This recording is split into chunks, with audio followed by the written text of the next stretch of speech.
Товариші, голова Верховної Ради У.S.А, президент Сполучених Штатів Америки.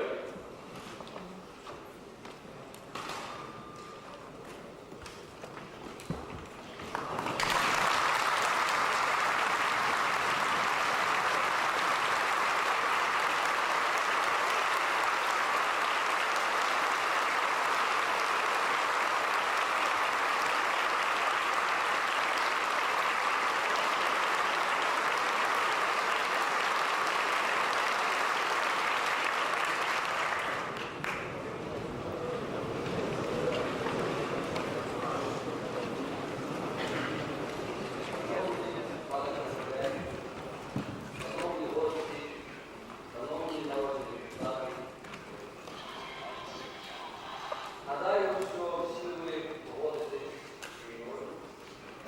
Ця повна вибирає фактично, що сталося в нашій країні. Засвідчила високу повагу до президента такої держави, Сполучених Штатів. Ця дорога, яка була від аеропорту до Маріїнського палацу, до Верховної Ради, також яскраво підтверджує, що кияни, народ України поважає політику Сполучених Штатів Америки, поважає президента цієї держави, поважає народ Сполучених Штатів. Від імені всіх присутніх я хочу ще раз привітати вас, пане президент. У цьому залі вищої законодавчої влади України і сказати, що приїзд президента Сполучених Штатів до Києва відбувається відразу після успішного завершення надзвичайно важливих переговорів у Києві. І що їхнім цим стало питання історичного того, що сполучення стратегічних партій. Ми сподіваємося, пане президент, що ваше перебування зустріч, які ви мали, ці різні розмови,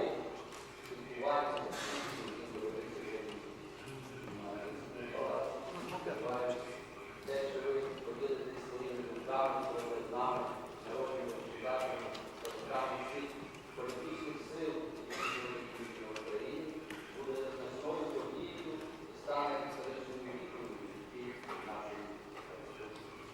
Ми хочемо сказати, пане президент, що всі люди, які тут зібралися, представляють різні політичні сили, але всі вони об'єднані однією ідеєю, ідеєю суверенітету України, її розбудови державності, її бажання бути господарем своїх власних. Ми хочемо вам також сказати, що Україна є однією з ініціаторів створення нового союзу, союзу суверенних держав, якому твориться Республіка виступала права, яка брала активну участь у всіх справах європейських сторін. Part in the construction of the European home, and on this basis of sovereignty, fraternity, friendship and cooperation with all other republics and with countries abroad. Along this idea, all political forces in Ukraine are coming together, and this is the only thing that can guarantee stability. So people in this room and outside of this room, representative of all ethnic groups who live in Ukraine, they feel that the land of Ukraine is the motherland, and we try to build our work based on this idea, and we place our hopes for the future proceeding from this. So now here is the President of the United States, Mr. George Bush.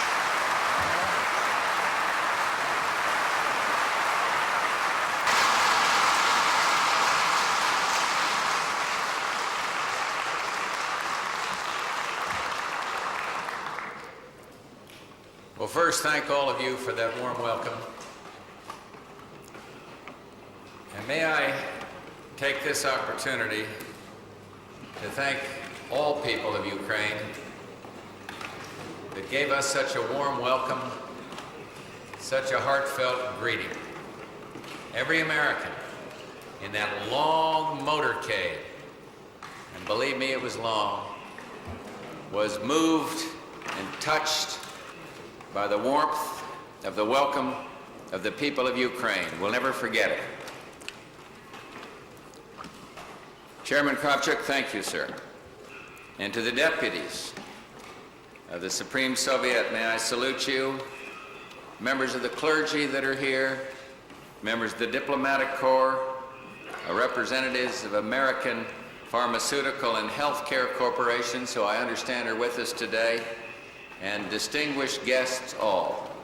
Barbara and I are delighted to be here. Very, very happy. We have only one regret, and that is that I've got to get home on Thursday night. I can still make it.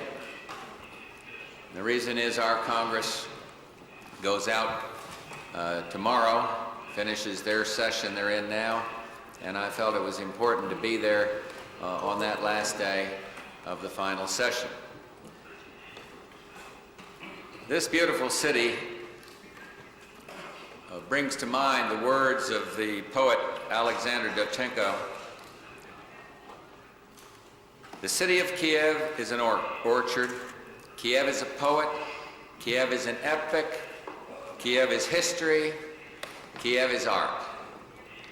Centuries ago, your forebears named this country Ukraine, or frontier, because your steppes linked Europe and Asia. But Ukrainians have become frontiersmen of another sort. Today, you explore the frontiers in contours of liberty. Though my stay here, as I said, is far too short, I've come here to talk with you and to learn. And for those who love freedom, every experiment in building an open society offers new lessons and insights. You face an especially daunting task. For years, people in this nation felt powerless, overshadowed by a vast government apparatus, cramped by forces that attempted to control every aspect of their lives. And today, your people probe the promise of freedom in cities and republics, on farms, in businesses, around university campuses.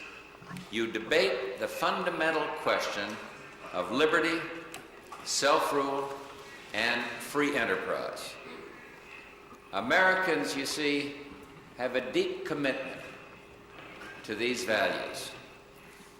We follow your progress with a sense of fascination, excitement, and hope. And this alone is historic. In the past, our nations engaged in duels of eloquent bluff and bravado. And now the fireworks of superpower confrontation are giving way to the quieter and far more hopeful arts of cooperation. I come here to tell you we support the struggle in this great country for democracy and economic reform.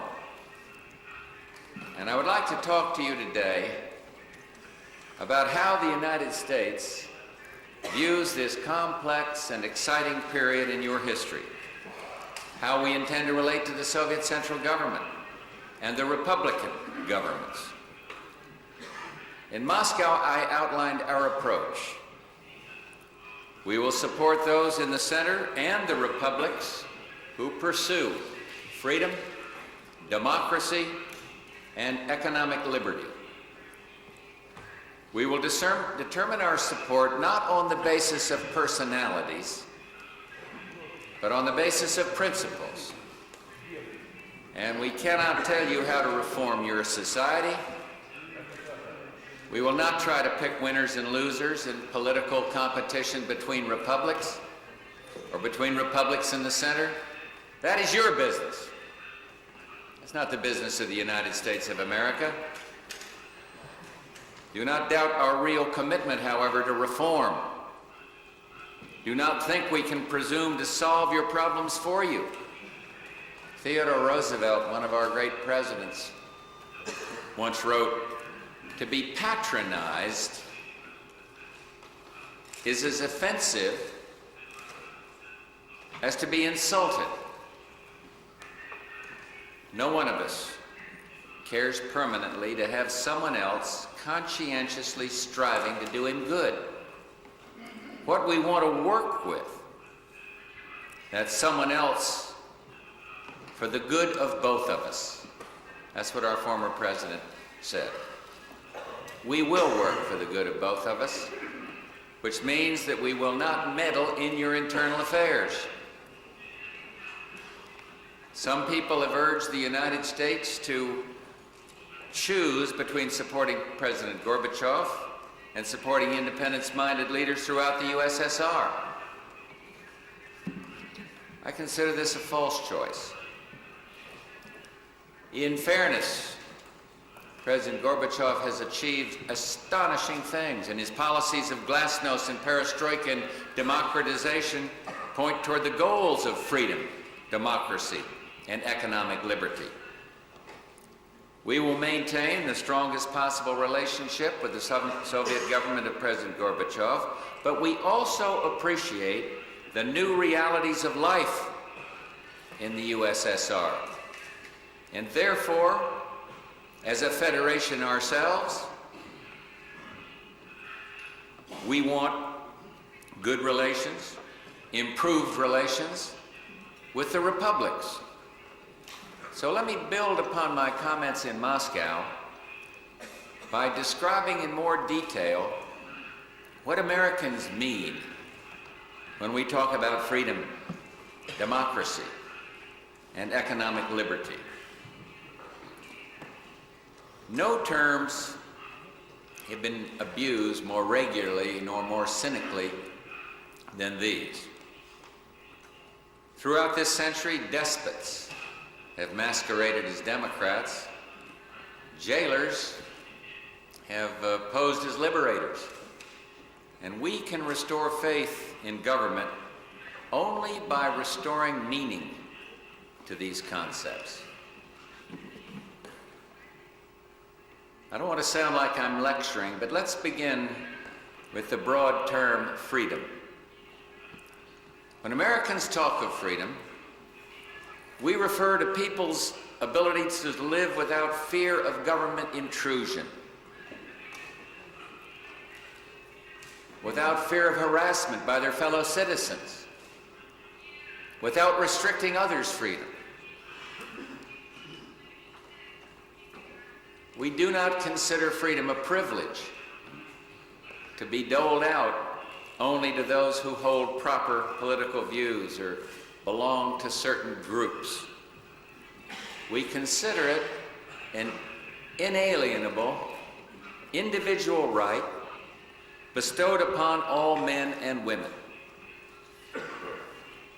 Lord Acton once observed, "The most certain test by which we judge whether a country is really free is the amount of security enjoyed by minorities." Freedom requires tolerance, a concept embedded in openness and glasnost, and in our First Amendment protections for the freedoms of speech, association, and religion, all religions. Tolerance nourishes hope. A priest wrote of glasnost, "Today, more than ever, the words of Paul the Apostle spoken 2,000 years ago ring out. They counted us among the dead, but look, we are alive.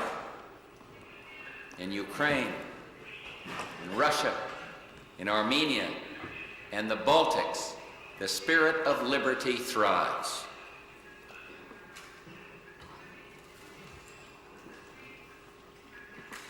But freedom cannot survive if we let despots flourish or permit seemingly minor restrictions to multiply until they form chains, until they form shackles.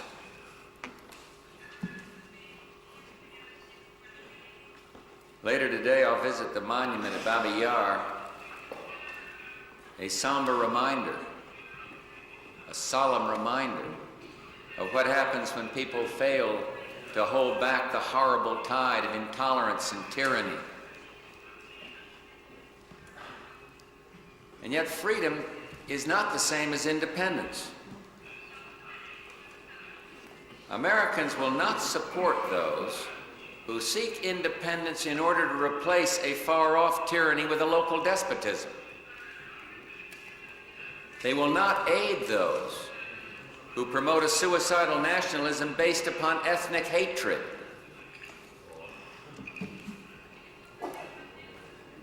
We will support those who want to build democracy. And by democracy, we mean a system of government in which people may vie openly for the hearts and, yes, the votes of the public. We mean a system of government that derives its just power from the consent of the governed, that retains its legitimacy by controlling its appetite for power. For years you had elections with ballots, but you did not enjoy democracy. And now, democracy has begun to set firm roots in Soviet soil. The key to its success lies in understanding government's proper role and its limits. Democracy is not a technical process driven by dry statistics.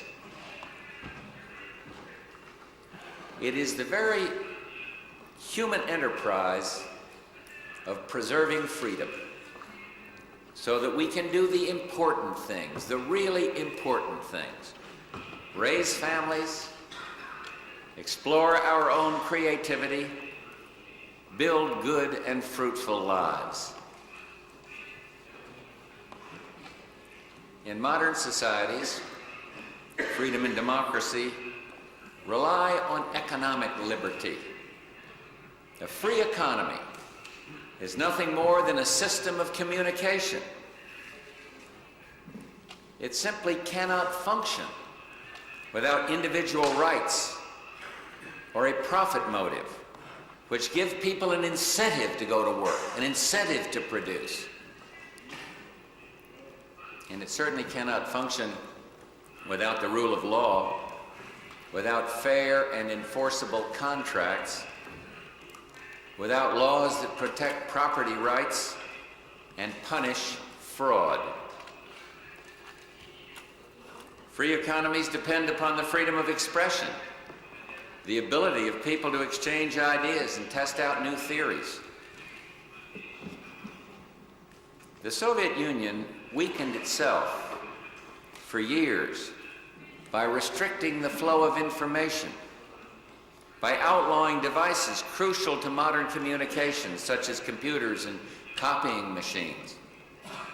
And when you restricted free movement, even tourist travel, you prevented your own people from making the most of their talent. You cannot innovate if you cannot communicate. And finally, a free economy demands engagement in the economic mainstream. Adam Smith noted 2 centuries ago Trade enriches all who engage in it. Isolation and protectionism doom its practitioners to degradation and want. I note this today because some Soviet cities, regions, and even republics have engaged in ruinous trade wars. The republics of this nation have extensive bonds of trade which no one can repeal with the stroke of a pen or the passage of a law. The vast majority of trade conducted by Soviet companies, imports and exports, involves, as you know better than I, trade between republics. The 9+1 agreement holds forth the hope that republics will combine greater autonomy with greater voluntary interaction, political, social, cultural, economic, rather than pursuing the hopeless course of isolation. And so American investors and businessmen look forward to doing business in the Soviet Union, including the Ukraine. We've signed agreements this week that will encourage further interaction between the U.S. and all levels of the Soviet Union. But ultimately, our trade relations will depend upon our ability to develop a common language of commerce, currencies that communicate with one another, laws that protect innovators and entrepreneurs, bonds of understanding and trust. It should be obvious that the ties between our nations grow stronger every single day. I set forth a presidential initiative that is providing badly needed medical aid to the Soviet Union. And this aid expresses American solidarity with the Soviet peoples during a time of hardship and suffering. And it has supplied facilities in Kiev that are treating victims of Chernobyl.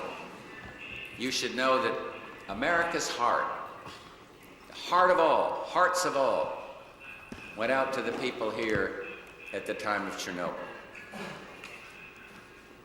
We have sent teams to help you improve upon the safety of Ukrainian nuclear plants and coal mines. We've also increased the number of cultural exchanges with the republics, including more extensive legal, academic, and cultural exchanges between America and Ukraine.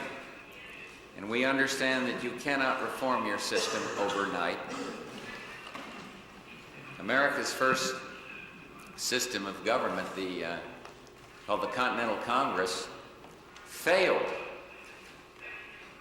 because the states were too suspicious of one another, and the central government too weak to protect commerce and individual rights. And in 200 years, we've learned that freedom, democracy, and economic liberty are more than terms of inspiration. They're more than words. They are challenges. Your great poet Shevchenko noted, "In your own house, can you have your truth, your strength, and freedom?" No society ever achieves perfect democracy, liberty, or enterprise. But if it makes full use of its people's virtues and abilities, it can use these goals as guides to a better life. And now, as Soviet citizens try to forge a new social compact, you have the obligation to restore power to citizens demoralized by decades of totalitarian rule. You've got to give them hope and inspiration, determination, by showing your faith in their abilities. Societies that don't trust themselves or their people cannot provide freedom, and they can guarantee only the bleak tyranny of suspicion, avarice, and poverty. An old Ukrainian proverb says, when you enter a great enterprise, free your soul from weakness. The peoples of the U.S.S.R. have entered a great enterprise, full of courage and vigor. And I've come here today to say we support those who explore the frontiers of freedom. We will join these reformers on the path to what we appropriately call a new world order. You're the leaders. You are the participants in the political process. And I go home to an active political process. So if you saw me waving like mad from my limousine, it was in the thought that maybe some of those people along the line were people from Philadelphia or Pittsburgh or Detroit, where so many Ukrainian Americans live, where so many Ukrainian Americans are with me in the remarks I've made here today. This has been a great experience for Barbara and me to be here. We salute you. We salute the changes that we see. I remember the French expression, vive la différence, and I see different churnings around this chamber, and that's exactly the way it ought to be.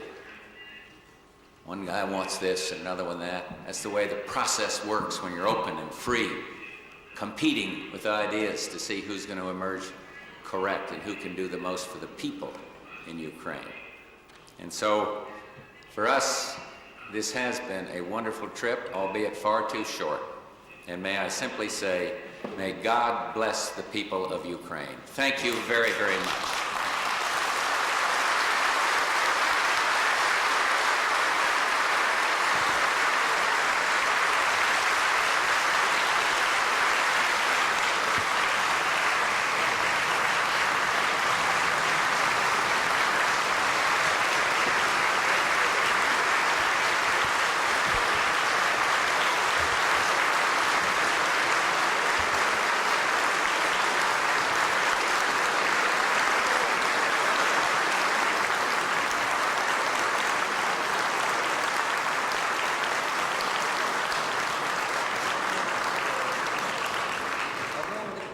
Шановний пане президенте, дозвольте мені висловити вам щиру Participants, I would like to express my gratitude for sharing your ideas and thoughts with us.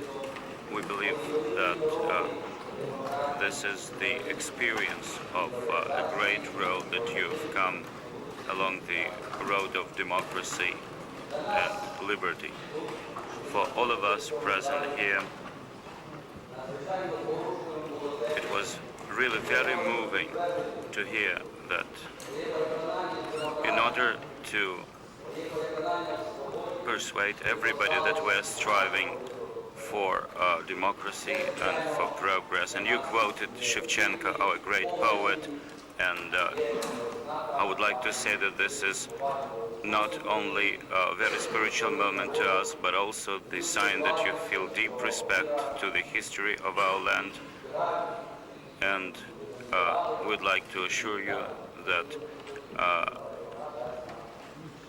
this will give us yet another impetus to pursue sovereignty. And with your permission, I would also like to make a little joke. In this room, we've been working for more than a year,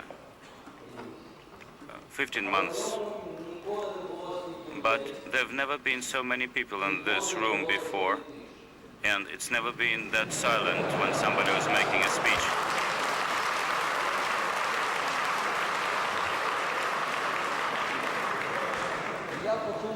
And I just thought that, well, it would be great existence for me if you come here more often.